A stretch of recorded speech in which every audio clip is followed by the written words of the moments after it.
Magic 102.3, the DMV's home for R&B. Tanisha Nicole in for Vic Jagger. And let me tell you, I'm excited today because we have the mayor of D.C., Mayor Muriel Bowser, in the building. And what's really great about you, and I don't know if people know this, but they should know their history. First black woman elected to 3 mayoral terms in a major U.S. city. You are history, and you have done so many things. And I, as a woman, a black woman, a woman of color, say to myself, not only that, a mother, right? Balancing all the different hats, right? And you just announced to us that you will not be running again. And I will tell you, I was shocked and surprised. So I'm going to go ahead and get started by asking, what made you come to that decision? Well, Tanisha Nicole, thank you for having me. It's always good to be here at Radio 1. And around the time I launched, and I was about to be sworn in for my first term as mayor, I did a round of interviews just like this with Marion Barry. And with having the great honor of being with him on what Ms. Hughes called Mayor Marion Barry, like history making, coming around talking. And I've had a great run. To be 12 years a mayor of Washington, D.C., 3 consecutive terms. No one has done 4 consecutive terms, not even Marion Barry, who was our mayor for life. And for us, we've done some special things. We've had some special moments, and we've done exactly what we said that we would do. And when you reflect on what's next for me, it was my next chapter, and I think the next chapter for the city. Okay. So, I mean, again, we were just taken back, and I was like, okay, but, you know, like you said, you've done so much for the community, for the city. Let's talk about some of those things. When you reflect on your tenure, what achievements do you feel you're most proud of? Well, I hope that people will always now, keep in mind, we're talking about legacy and history, but I'm a young mayor, so I still have a lot of work years ahead of me, and I'm focused on how we are going to be, you know, what my next chapter will hold. And the people of the district have given me a lot of learning and a lot of great opportunities, so I'm grateful to them for that. But I think people will remember me as being a sports mayor. We saved 2 of our sports teams, the Wizards and the Capitals and the Mystics. Staying in Washington, D.C. instead of decamping to Virginia.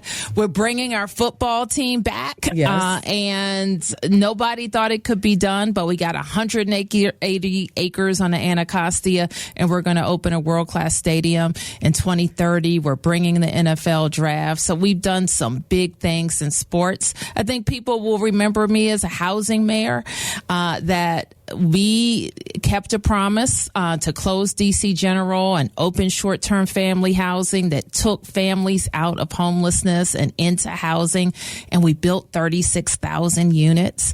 I think people will think of me as a law and order mayor, that we want to be fair, but we want safe neighborhoods and safe streets, and we've put together strategies with our incredible chief of police, Pamela Smith, and the people of the Metropolitan Police Department to drive down crime in the last 2 years. So we've done all of those really, really big things together. And I am proudest, and because I brought up Marion Barry, I'll say it again.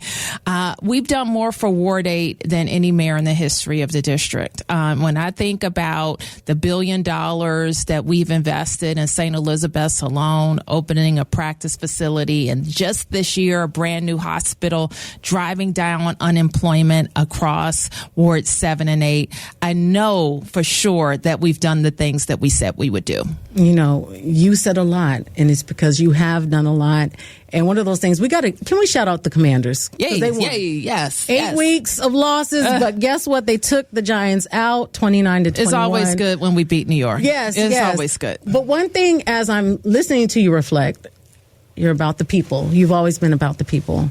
And I've seen you in the streets with the people. And I think that's what's important. And it's like you understand it's about that. I know this year has been different, of course, with the National Guard coming in, the current administration. How difficult was it navigating that? And you reflect in that, because this is something new. This is not something we've seen before. You've dealt with that, a pandemic, so many various things that have been challenging. Absolutely. So this is not a typical year. And because I've had the privilege of serving so long, I've served with 3 presidents. Obama was the president when I was sworn in. I've served under Trump 1, now Trump 2, and of course in the middle with President Biden. And our nation is undergoing a shock, I think. And us in D.C., we're different. We're even more different than any of the 50 states. We're city, county, state all at once. And until we become the 51st state, we are subject to the whims of the Congress and the president. So navigating this period of time, this last 11 months has strained every leadership value that I have learned and every leadership skill that I have gained. But I know that I have navigated us to the other side of it. And when a president declared an unwarranted emergency in this city, we got to the other side of that. What I've told the people of the district that is so important is that we have to stay in one piece. We have to keep our home rule until we get more balance in the Congress and we actually have a check on presidential power.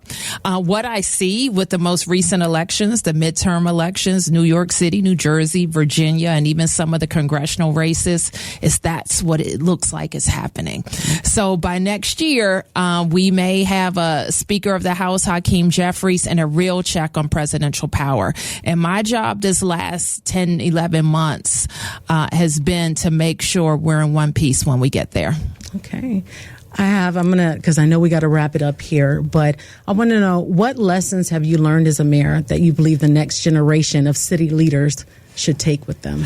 Well, I think the biggest lesson as a mayor's job is to get things done. And in politics, sometimes people can go to their own corners and not speak and pontificate and just use a lot of words that don't deliver action. You can't be a mayor and have that point of view. And so the biggest thing I would tell to the next generation of leaders, and let's face it, we're going to have a next generation of leaders, and we have to train them up.